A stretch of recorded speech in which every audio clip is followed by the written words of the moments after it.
as you guys may know, Daniel Jones has been reaching mainstream media. Everybody's talking about Daniel Jones and his progression throughout the season and him possibly solidifying himself as the next New York Giants franchise quarterback.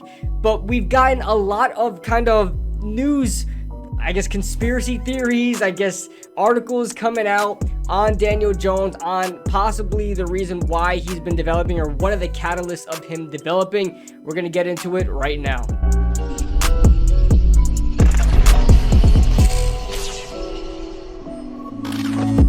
What's going on, guys? What's going on, 27 Squad? Welcome back into another video, and welcome back into another New York Giants video. We're going to be talking about Brian Daboll being a little bit sneaky in the beginning of his tenure with the New York Giants. In a good way. You guys know that I've been loving Daboll, loving Daniel Jones. I made a Brian Daboll TikTok or Brian Daboll edit video that went viral on TikTok and Twitter, so thank you guys for that if you guys are coming in from that. But so there has been some kind of controversy lately. I think it started on Boomer and Geo, but you really get a lot of context of it on Tiki and Tierney with the interview with Julian Love. So we'll skip all of that, and I'll talk about where the source comes from, but let's just get on to the video. So apparently Wink knew the plays that Daniel Jones was going to run, and then the defense could obviously put in the position to make Daniel Jones look bad. When Tyrod Taylor was under center, it was different plays just during the summer, different plays, and then Tyrod Taylor was able to shine because you guys didn't know. Now, I know that Wink knew, and the reason this was done was to test the mettle from Daboll's point of view of his new quarterback that he inherited. Number one, did you guys know as a defense what was going on? And number two, if you didn't, were you sitting there saying, man, Daniel Jones sucks? Maybe Tyrod Taylor should start. Oh, man. Yeah, that I heard that. I was talking to Darius Slayton about that yesterday, and we were kind of laughing about, do you think they actually did that? But there was a period early on when our starting defense was completely getting after it. I wouldn't put it all on Daniel, but we were whooping the offense's ass, for a good portion of time. I remember we kept hearing the reports. and then Tyrod, he was going off with the twos and doing his thing, but I attributed it to he's not going against our starters, and so looking back, we were laughing man, did they actually do that? That's kind of okay, but you didn't know, so it wasn't like Wink said, hey, listen, they're going to run a 32 scat whatever, and you guys and make them look bad. You didn't know. No, not at all. Okay, gotcha. So I guess this comes from a source named Tyler Dunn.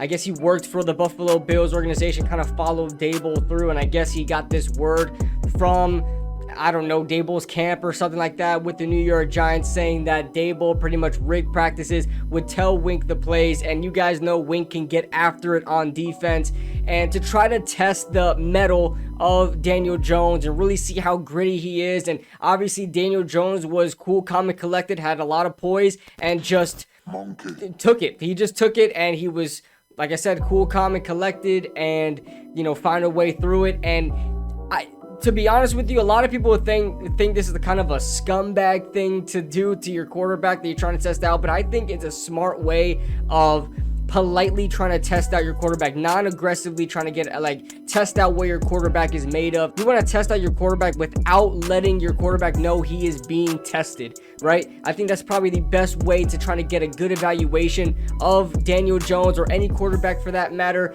to not have a lot of pressure on them and just let them go out there and work and think everything is normal, but behind the scenes you're trying to throw everything you can at them and rigging it almost. Okay, they are rigging it, and trying to see what Daniel Jones, how he responds afterwards. He doesn't necessarily need to be successful, which he didn't. You guys know back in training camp, Daniel Jones was looking bad in training camp, right? He was looking bad, throwing picks and incompletions. They couldn't get the wide receivers on page. The defense was owning it. You heard Julian Love. They were on it. They were on their ass. So I guess Daboll really liked the way he responded to that. And listen, you're seeing a lot of that progression. I mean, if this is true, it really points to why Daniel Jones is so successful this season. We've seen his progress throughout the season. I mean, from the beginning of the season, he was struggling, and then now it just seems like everything is clicking with, less than 1 year under Brian Daboll's system. I really think if this is true, this is a big big part of that, because you guys know Wink Martindale is probably the best defensive mind to try to do this with. Wink Martindale can throw blitzes from anywhere. He always sends pressure. He is not afraid to come at you and have one-on-one on, coverage downfield. He does not care. He'll have single high safety. He'll bring all the dogs at you, all the linebackers, safeties, corners at you from every which direction. This guy has been like top of the league as far as, average blitzes in a game. I think for the past like 3 or 4 years now, with going back with the Ravens. So like I said, if there's one defensive coordinator you want to conspire with to try to test out your quarterback, it's going to be Wink Martindale. And you guys know with Wink Martindale, what he throws at you, anything other defenses throw at you, you're going to be ready for, because pretty much there's not going to be a lot of things you haven't seen when you're going against Wink Martindale every single week in practice. And Daniel Jones has gotten so much respect out of me, the players, the fan base, a lot of mainstream now. You're seeing a lot of quarterback rankings putting him in the top 10. I don't know about that yet, but I'm loving the support Daniel Jones is getting. It's well deserved.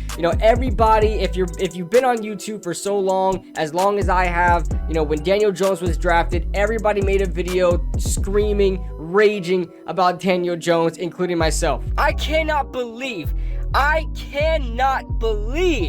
we went Daniel Jones. Believe it! So I'm so excited that Daniel Jones proved everyone wrong, shut everybody up, including myself.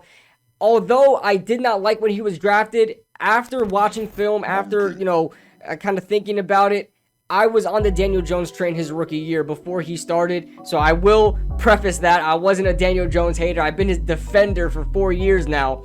And I really thought his day where I really thought he was the franchise quarterback was that Saints game last year where he threw for like over 400 yards. Everybody was clicking. I thought we saw a lot of what Daniel Jones can do in that game with all of his weapons. And so I'm excited that against the Colts, he finally puts up a 31 offensive point game.